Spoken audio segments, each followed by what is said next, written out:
Thomas Hill avec vos invités Léa François et Sylvie Flepp au casting de Plus belle la vie. Mais c'est l'heure du journal des médias à 9h50 de Julien Pichenet. Et on commence avec les audiences. Quels sont les chiffres à retenir du week-end, Julien? Hier soir, tout d'abord le JT de 20h sur TF1 avec Anouchka Delon en invité a rempli la salle.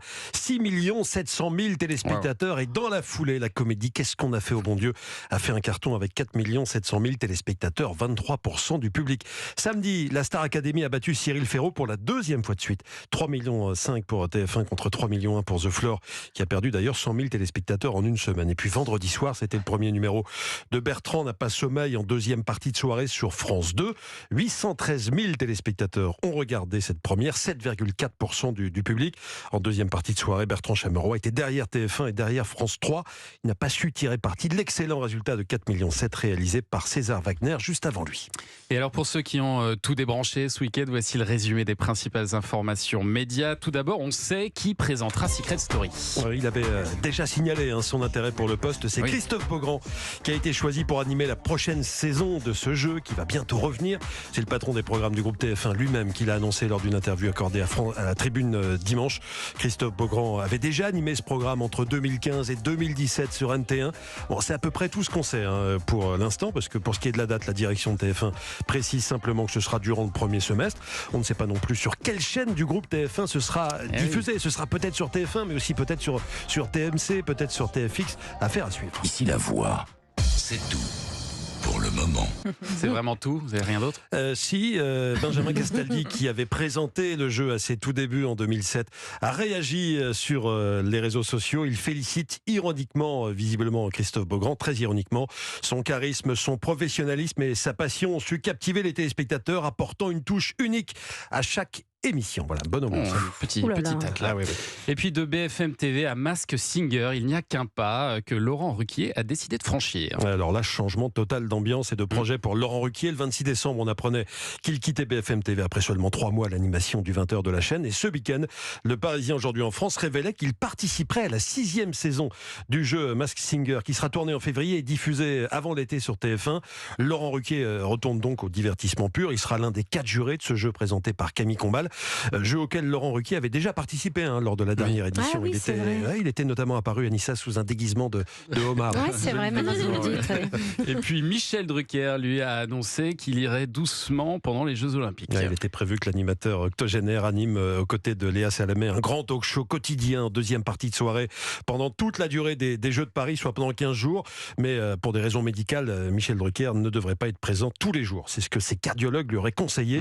L'émission est tard, Michel Drucker se couche tôt. Il a confié à TV Magazine qu'il serait avec Léa les 2 premières peut-être. Michel Drucker tient absolument quand même à couvrir ces Jeux de Paris parce qu'il va fêter à cette occasion ses 60 ans de carrière. Tout avait commencé pour lui lors des Jeux Olympiques de Tokyo en 1964.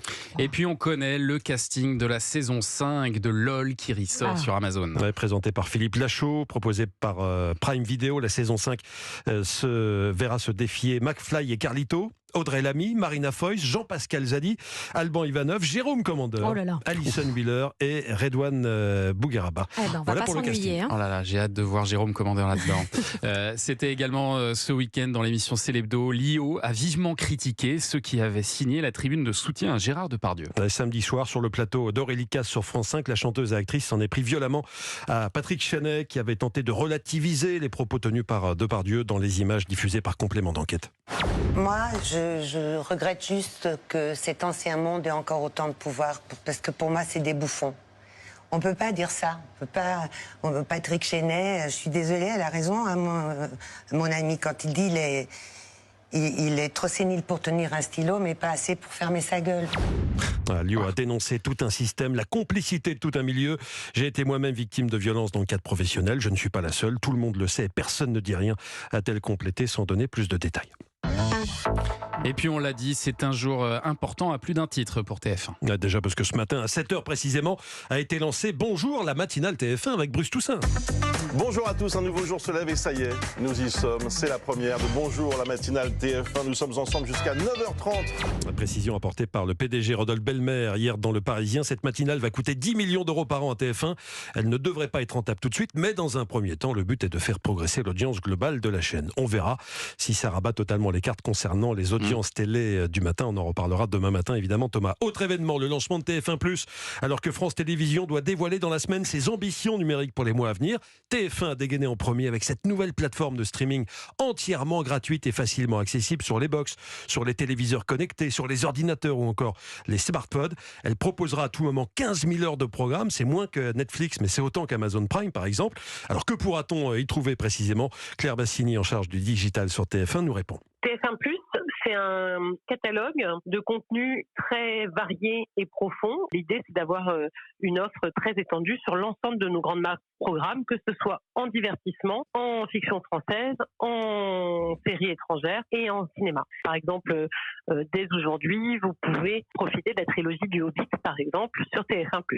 Il y a aussi des informations sur TF1+. Il y a un catalogue de 200 films au total, autant de séries. Par exemple, il y a tous les épisodes d'HPI et aussi de Plus belle la vie qui entame donc une nouvelle vie à partir d'aujourd'hui sur la première chaîne. Ce sera juste après le journal à 13h40 et juste après la diffusion en direct. Eh bien, vous pourrez retrouver l'épisode en streaming sur TF1+. Ce ne sera pas en avance, on ne pourra pas le voir en avance, l'épisode de Plus belle la vie, Léa François. Je crois qu'on pourra les voir en avance. Après, TF1+, va y avoir une formule premium, il me semble, qui peut être payante, il n'y aura pas de pub, etc. Et là, il y aura des petits avantages. En tout cas, ce qu'il faut retenir, c'est qu'on pourra regarder n'importe quelle heure l'épisode du jour sur, même si on n'est pas dans en sa streaming. télé à 13h40. Voilà, c'est ça. Les gens qui travaillent ont un peu peur. Ne vous inquiétez pas. Eh ben, merci beaucoup Julia pour ce journal des médias dont toutes les infos sont à retrouver dans notre newsletter média, inscription gratuite sur europe1.fr.